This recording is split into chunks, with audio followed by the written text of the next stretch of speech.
When you get paid millions of dollars to play the sport you love, you may find yourself with a little too much money on your hands. That's why millionaires buy such ridiculous and stupid stuff that have the rest of us normal folks scratching our heads. Before YouTubers started blowing hundreds of thousands of dollars on NFTs and Pokemon cards, athletes were buying dumb expensive stuff too. Here are the dumbest and most expensive purchases athletes have ever made. Firstly, we all know about Mike Tyson and his Bengal tigers. The Hall of Fame boxer and cat person bought 3 Royal Bengal tigers for $70,000 apiece. Not to mention the $4,000 it costs a month to house such wild beasts. I love the idea of exotic pets too, but 3 tigers? Those things will eat you, Mike! Anyway, since then he's been forced to give them away. It should be noted that one of them headbutted Tyson so hard that it knocked his gold tooth off. Next, we've got Allen Iverson, the basketball legend that changed fashion for the NBA community in the early 2000s. Allen Iverson was always known for wearing baggy, oversized shorts, big t-shirts, backwards caps, and lots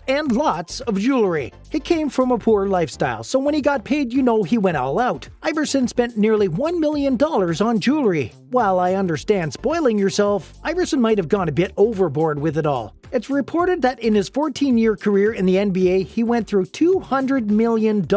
He filed for bankruptcy and on his record showed a debt of $859,896.46 to a single jeweler. There are rumors that he's completely broke now. It's not likely that he's completely broke, maybe in comparison to other NBA players he is, but I'm sure he really wishes he had that million back. Third, Vince Young. The NFL star proved that no matter how much money you make, you can always spend more. Among some of the dumbest purchases the athlete made during his road to blowing $26 million, Young spent $15,000 on a meal at Cheesecake Factory. Cheesecake Factory? Not even in some absurd foreign elitist restaurant where they can serve you ratatouille or something. Cheesecake Factory, the high middle-class restaurant that couples go to for anniversaries. I didn't even know that they had enough on the menu to add up to $15,000. Guess you could say he's a bit of a foodie. Fourth, John Daly. Unlike the clean-cut Tiger Woods, this golfer made a name for himself for being a drinker, smoker, and a gambler. He recently estimated that he gambled away $98 million. That's more than any golfer has ever made on a golf course. I suppose it's a good thing that he's won $45 million in the sport. That means he's only $50 million in debt. Fifth, Latrell Sprewell and his super yacht. Sprewell was a fairly notable NBA player, probably more known for turning down a $21 million contract because he needed to feed his family. I guess his family and Vince Young must eat out together often. Well, the greedy Sprewell ended up facing foreclosure in 2008, and his mega yacht only sold for half of the $1.5 million he originally bought it for. Just a little tip for everyone. Always secure your place of living first before you buy a super yacht. It'll feed your family in the long run. Coming up next, we've got the famous model and soccer player Cristiano Ronaldo. This soccer megastar had the world at his fingertips for so long. Ronaldo is 2 things: the greatest soccer player in the world and also the highest paid athlete in the world in any sport. His most expensive purchase? A fleet of luxury cars. He has 20 cars that have 6-figure price tags, with at least one costing more than $1 million.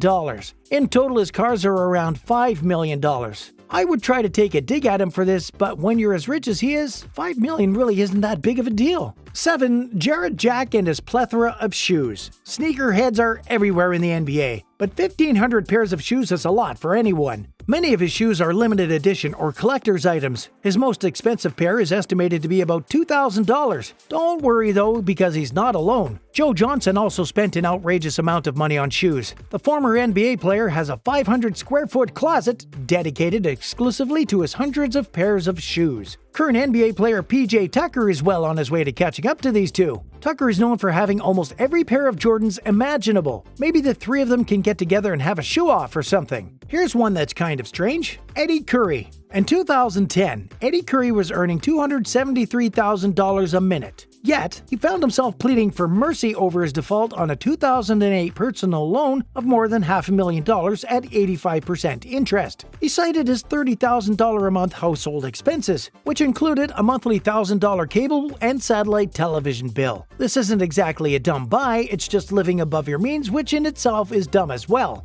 Next, we've got Evander Holyfield and his oversized house in Georgia. Holyfield was once the proud owner of a mansion that holds the title of the biggest single-family home in the state of Georgia. The 54,000 square foot, 109-room gargantuan includes a bowling alley, a 135-seat theater, a 100-person dining room, and a 350,000-gallon pool, which is one of the largest in the country. Well, that didn't last for long because in 2012 he was forced to sell it at public auction thanks to a $7.5 million foreclosure. Rick Ross bought the place for almost $6 million in 2014. Number 9, Scottie Pippen and a lemon airplane. In 2002, the second most famous member of the Chicago Bulls from the Michael Jordan era bought a jet. Unfortunately, he didn't get the $4.3 million Gulfstream inspected and found out the hard way that it needed $1 million in repairs before it could even take to the skies. It's like a gift that keeps on giving, but this time, it's the expense that keeps on draining your wallet. Number 10, Warren Sapp and his lion skin rug. Okay, I already don't like this. One of the greatest NFL players in history, Sapp earned nearly $80 million over the course of his career.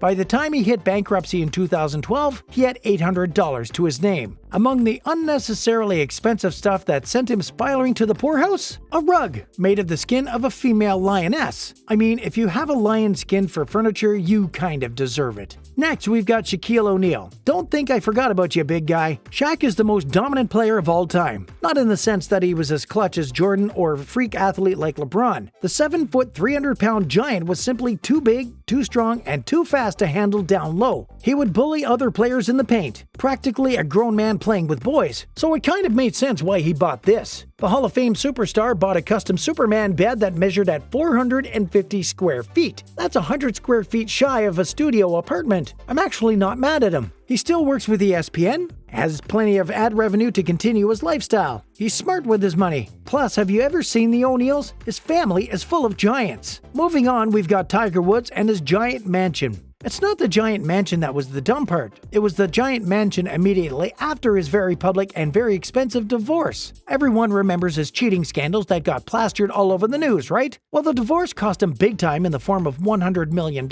I guess he felt the need to flex on his ex or something because he spent $60 million on a mansion right after it. Lucky for him, she didn't take his talents too. He's still one of the greatest golfers out there and still competes to this day. Next, we've got Gilbert Arenas. The former NBA star was once the talk of the town, but in 2011 his stock started to plunge. Instead of investing his money into the future, he decided to take the day-at-a-time method. So when it started to look like he wouldn't be able to afford his lifestyle anymore, he started cutting ties with some of his loftier endeavors. One of them being a 9,000 square foot mansion that had 7 bedrooms, 10 bathrooms, and 3 massive shark tanks. Let me say that again. 3 shark tanks. It cost him $5,000 a month to maintain and probably an arm and a leg to feed. Lastly, we've got a famous big brain play by Deuce McAllister. The former New Orleans Saints running back filed for bankruptcy protection for a Nissan car dealership he purchased in Mississippi. A month before that, he was released by the Saints and denied the $7 million that would have paid him the following year. Nissan said he owed them $6.5 million for the dealership. I mean, I see what the play was here. Buy a business to help you continue to make your money after you leave the NFL. I get it. It was a smart idea, but maybe you should make sure you can afford the place before you buy it. And with that, that's a wrap for this video. Thanks for watching and we'll see you again next time.